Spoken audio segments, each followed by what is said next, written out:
A MITCOM 2015 chegou ao fim e contou com a participação das ex-alunas Laura e Suelen, que produziram o livro Sem Liberdade Eu Não Vivo. Também aconteceu a premiação dos curtas de 1 minuto, produzidos pelos alunos do curso de Jornalismo e Publicidade e Propaganda.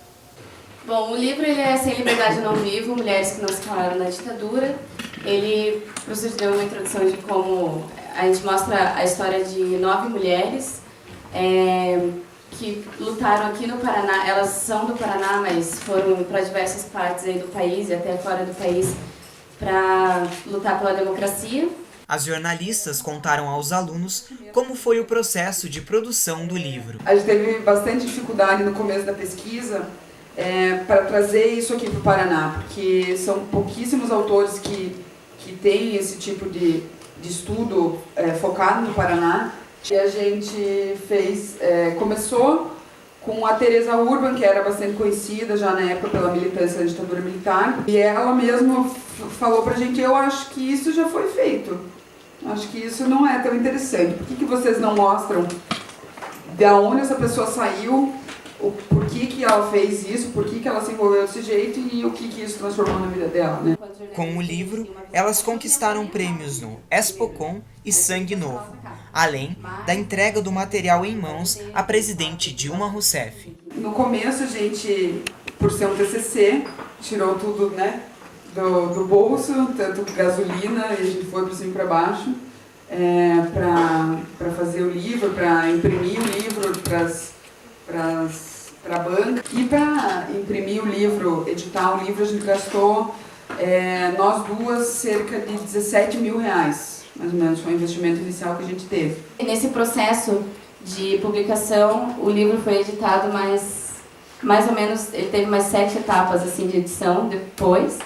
Mudar a capa, mudar toda a questão gráfica dele mudou bastante, alguma coisa de texto. A gente teve que reler o livro assim, muitas vezes, porque ele sempre vinha com algumas mudanças.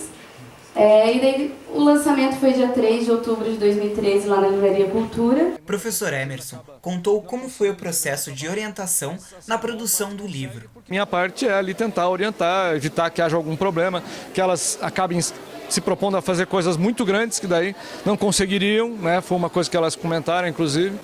Mas acho que assim, elas estão super de parabéns e o barato delas terem vindo aqui contar para vocês isso é vocês perceberem que vocês também podem fazer. Laura contou como foi conviver com as mulheres que viveram a época da ditadura. Olha, foi muito engrandecedor, porque a gente consegue ver numa pessoa o que a gente aprende nos livros de história. A gente percebe que essas pessoas, esses personagens históricos que a gente conhece dos livros, dos livros tanto de história tradicional, ou dos livros de ficção, ou de não ficção também, a gente percebe que eles existiram num contexto e viveram num momento que essas pessoas que estão conversando com a gente viveram. E elas são uma fonte viva de história, né? Foi muito bacana. Suelen comentou sobre as pessoas que atualmente estão pedindo a intervenção militar. Eu acho que essas pessoas não leram muito, não tiveram contato com pessoas que lutaram pela democracia, lutaram até para hoje elas poderem pedir por uma volta da ditadura. Se elas lembrassem que se hoje a gente vivesse num período ditatorial, elas não poderiam estar pedindo por outro tipo de governo, elas estariam infringindo uma lei. Talvez elas não pedissem, talvez elas repensassem. Então eu acho que falta um pouco de leitura, falta um pouco de conhecimento. Vai conversar com essas pessoas, vai conversar com pessoas que estiveram naquela época, que lutaram por uma democracia. Talvez elas mudem de ideia. Eduardo Alves e André Albuquerque deram abertura ao concurso de curtas, contando um pouco da história da produtora de vídeo Trunk Shot, criada como projeto de TCC. O concurso reuniu curtas produzidos pelos alunos de Publicidade e Propaganda e Jornalismo. Os vencedores foram, em primeiro lugar, Fellows e, em segundo, Isolamento. O Tubo Cultural fala agora com a Giovana, que é aluna do 1º ano de jornalismo. E ela vai contar pra gente como foi participar da cobertura da Semana de Comunicação. Oi, gente do Tubo Cultural, tudo bem? Então, eu achei que foi muito bom. É uma forma assim da gente aprender como é cobrir um evento, e esse evento principalmente aqui na nossa universidade. Foi bem corrido, porque a todo momento tinha que estar postando foto, explicando o que estava acontecendo, quem estava palestrando, tinha que pesquisar sobre quem ia vir.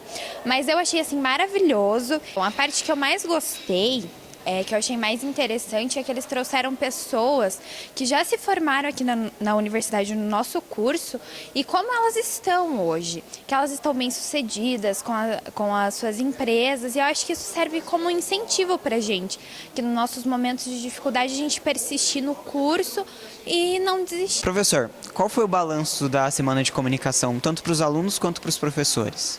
Bom, eu acho que a gente cumpriu os objetivos, né, que era trazer esse tema à discussão, né? Apresentar para os alunos um outro modelo de viabilidade dos interesses deles, né? Do que eles estão fazendo, do que eles pretendem seguir na carreira deles.